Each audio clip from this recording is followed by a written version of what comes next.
Hi, I'm Bobby Dean, and you're watching Dante's Boxing Nation. Boxing Nation.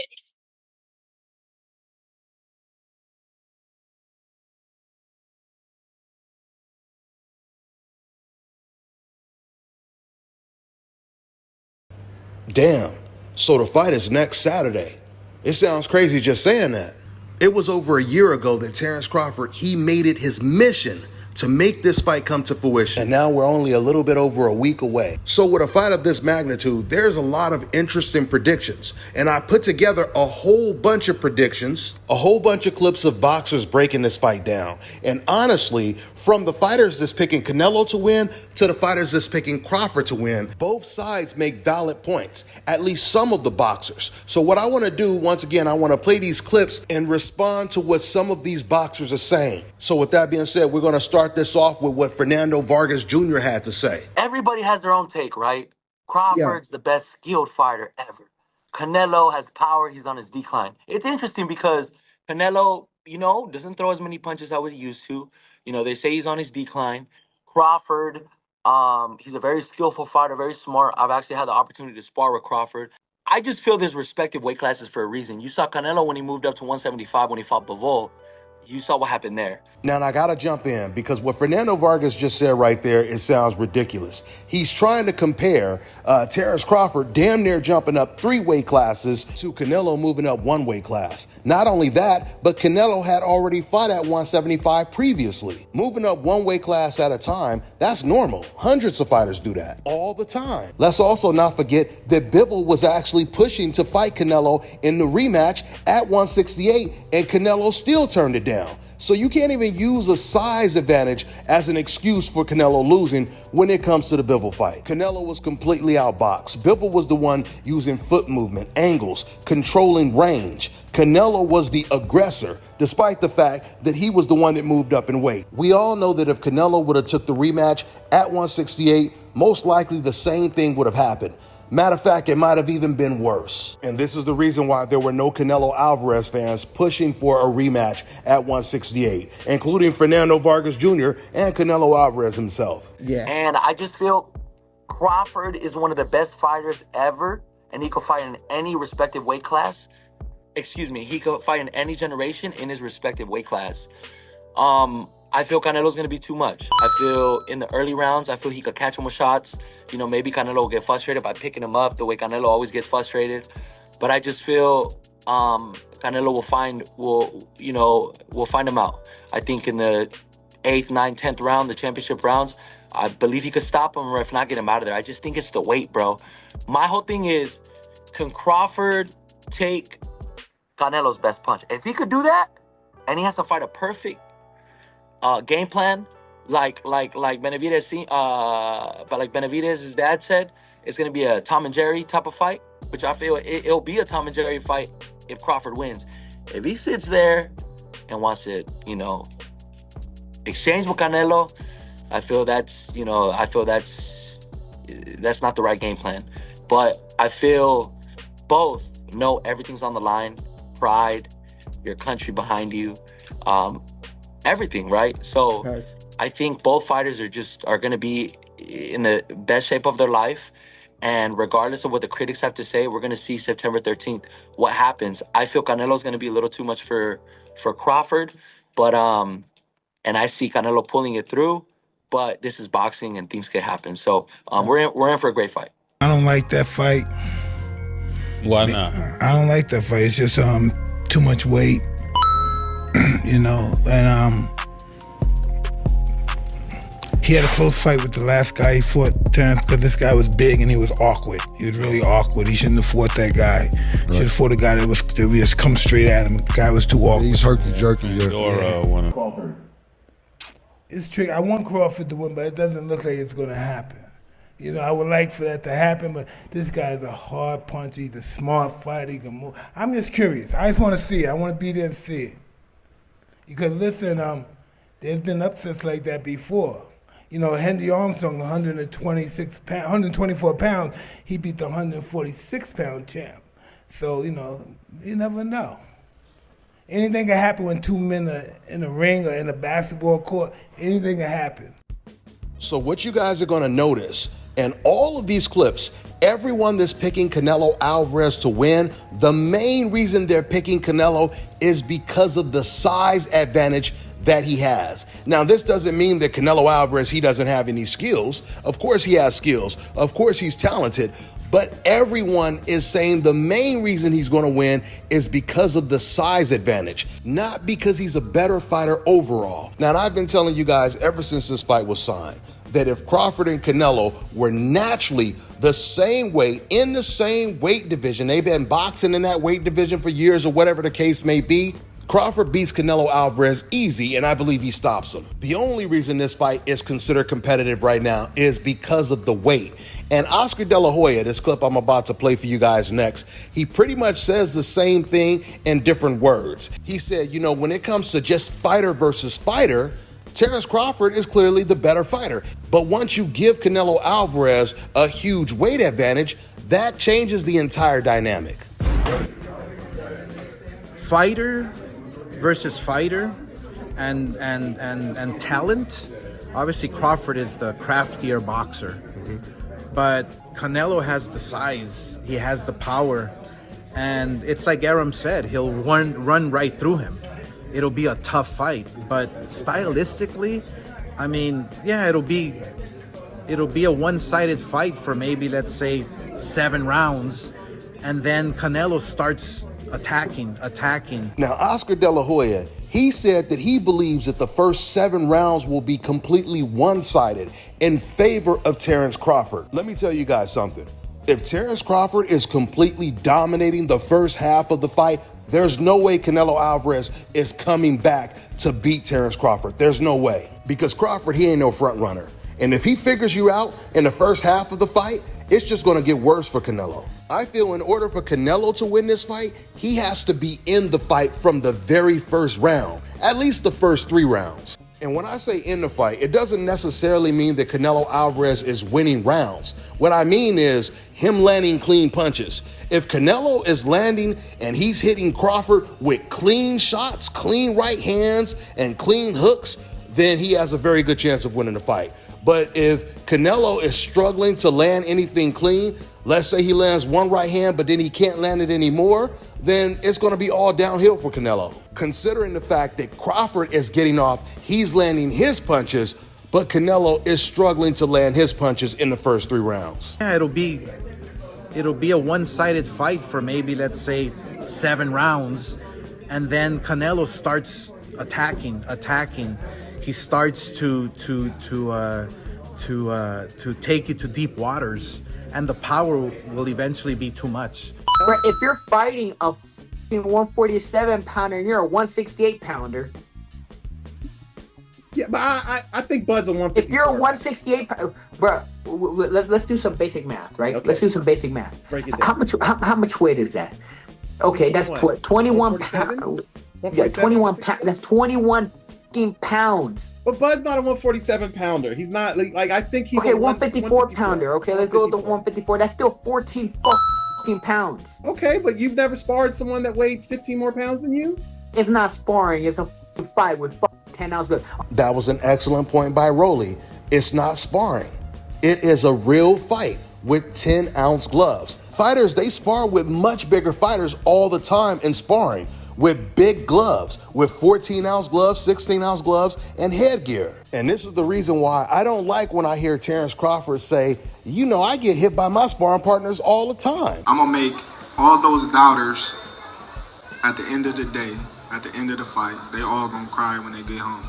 You know, and I meant that.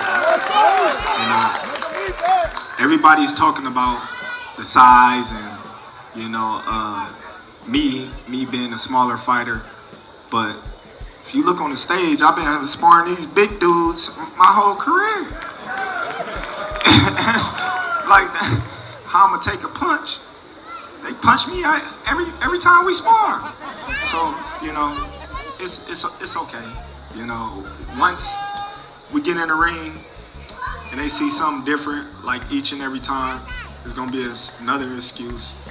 Why, the reason why Terence won and this and that and that is, but I can assure you I'm gonna be victorious And after that, we're going to have another parade.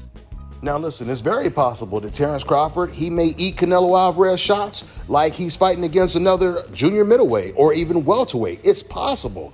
I'm just saying, I hope, and I shouldn't even say I hope, I should say Crawford knows better than anyone. Once again, getting hit with someone with bigger gloves and headgear is not the same as getting hit with someone with no headgear and 10-ounce gloves. Also, Bud was fighting with 8-ounce gloves his whole career.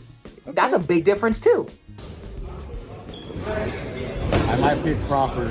Why? I might pick Crawford. Smart money will say Canelo is his size, but I don't know. I think I might pick Crawford. Cause he's a better counterpuncher, better boxer than Skilled was. He's not as big. And he doesn't run like that. He doesn't run, exactly. He's not gonna run, so he'll be able to counter a little more often. He can pull it off.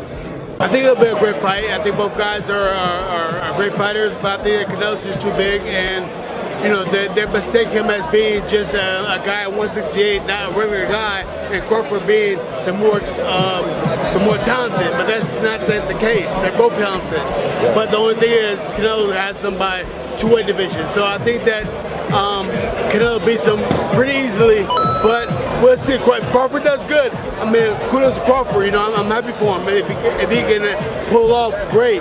But my mental, my mind's telling me that Canelo's gonna probably beat him. A lot of people that say that Crawford can beat Canelo, no problem. I mean, I respect that, but I just think they're stupid. I mean, excuse my language. The size difference of a bigger man changes everything with one punch. And I can see the same thing. I mean, you saw Canelo Alvarez fighting Amir Khan. Now, look at this. Terrence Crawford moved from 47 to 54 to fight Madrimov. What did he do to Madrimov? Nothing. A lot. Okay, Madrimov was a 54-pounder. Now, to move up to 168, that's 2 more divisions. Canelo Alvarez will take any punch from Crawford, but I don't think Crawford will take any punches from Canelo. Remember, Canelo got hit by Triple G, the heaviest hitter in that division. And Canelo took those shots like a champ. I don't think Crawford has anything to beat Canelo. Now, everything you heard Coach Diaz say right there, it makes a lot of sense. But the one thing I will disagree with, I wouldn't say it's impossible for Terrence Crawford to hurt Canelo Alvarez because he wasn't able to hurt Madrimov. For a couple reasons. First of all, you guys have to remember, the only person that has really hurt Terrence Crawford in his entire career was the smallest guy he ever faced, and that was Gamboa. No fighter has hurt Terrence Crawford the way Gamboa has. So is it possible that Crawford can hurt Canelo? Absolutely. Now, something else that Joel Diaz mentioned was the Madrimov fight. He said, you know, Crawford wasn't able to hurt Madrimov. But Madrimov didn't really get hit with that many clean punches by Terrence Crawford, and that was all by design. He was extremely cautious against Terrence Crawford. He respected Terrence Crawford's power. That's why he was using all those weird feints, constantly moving, using a lot of angles. He was doing everything to avoid getting hit with clean shots by Crawford. Even when Madrimov did start getting hit with shots, he would clinch. He would hold Terrence Crawford. That was towards the end of the fight. So Canelo has a complete different style than Madrimov does. Canelo is going to be standing right in front of you. He's coming forward. He's not going to be using a whole lot of angles. He might move around the ring every once in a while, but he's going to most likely be standing right in front of you in a high guard. Something else people have to realize is a lot of knockouts, especially on the highest level, it comes from timing. It doesn't always come from the hardest punch. A lot of times it just comes from you getting caught with a punch that you never saw, a punch that you didn't get to brace yourself for. What round does Crawford get knocked out? I'm gonna put 8. Let's put it on the universe. So I'm gonna put it on 8. 8. And if it goes the other way, I 8. You know, I 8. So go. Let me break down 3 quick predictions from me for future fights. And that's Canelo versus Crawford. How do you break that one down? Who do you think is going to win that one? I just think Canelo going to be too big. Crawford a hell of a fighter, but I think the the bigger, great guy is going to be the better man that night. He's going to be better than the small, great guy. And then I also expect that Canelo thinks, as he should, as if I was training Canelo, I should as well. I would feel the same way. He's got a size advantage, right? Even if Bud comes in at, the same weight, the size advantage goes to the man who's been comfortably fighting there for a long period of time, for a longer period of time. Give me a second, bro. You know what I mean? So, yeah, there's that as well, but I think Bud overcomes that. He usually, with anyone he's in there with, he usually figures them out. He's got this little thing in his brain that figures out everybody's in there with. I have Terrence win a decision. A decision, keeping it on the outside? All day long. Easy work? Now, it's not going to be easy now. I think it's going to be a chess match early. First 4 or 5 rounds are going to be a chess match.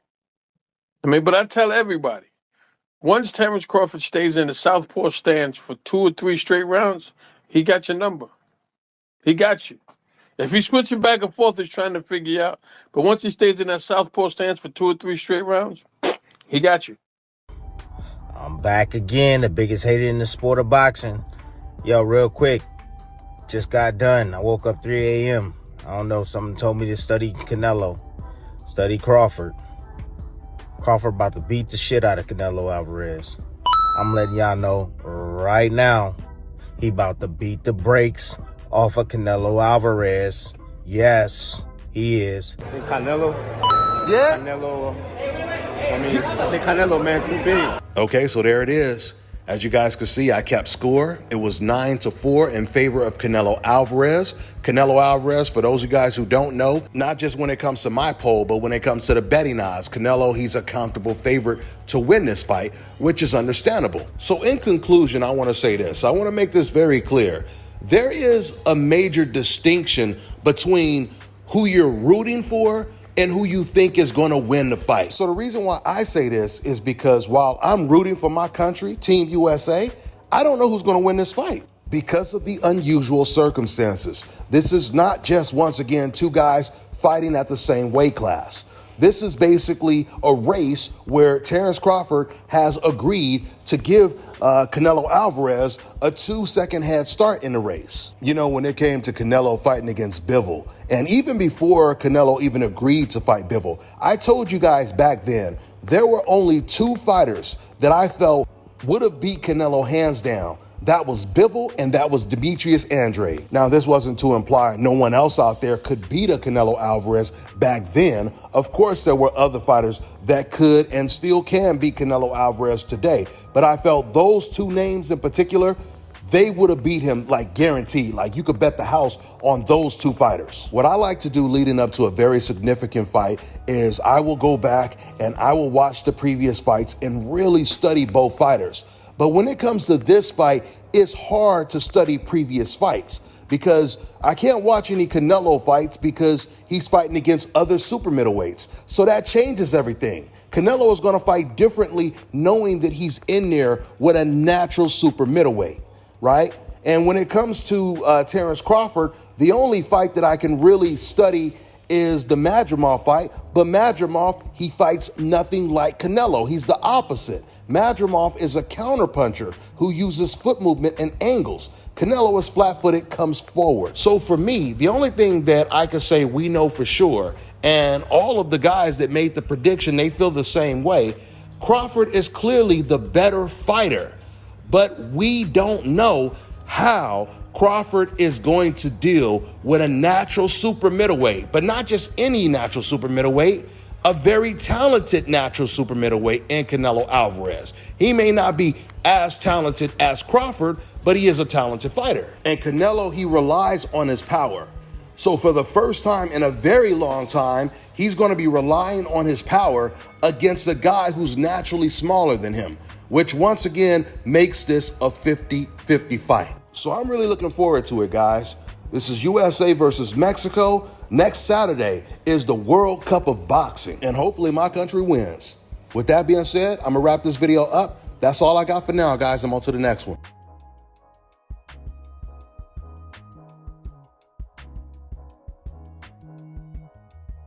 Let me tell you guys about Issa Israel Law Firm. It is a full-service legal practice based in Denver, Colorado, an emerging hub for combat sports and high-altitude training. If you're a fighter inside or outside of the ring and you need a law firm you can trust to fight for you, visit thefighterfirm.com or email help@iilawfirm.com. Legal representation is usually limited to plaintiffs or defendants in Colorado, but iFirm can help anyone in the world with trademarking their business name, logos, and U.S. immigration issues. This brother has been my attorney for a while and helped guide me through all kinds of business and civil issues, so make sure you guys go to thefighterfirm.com. All right, now check this out, guys. If you're looking to repair eczema scars, burns and bruises, dark spots and blemishes, the fever blisters, diabetic ulcers, this right here is the perfect product for you guys. It's called Elo Diki Face and Body Oil. Athletes and top-ranking boxers, they're also using it after training to reduce swelling, inflammation, and to ease the pain. So get yours today. Go to elodiki.com, like them on Facebook, and follow them on Instagram.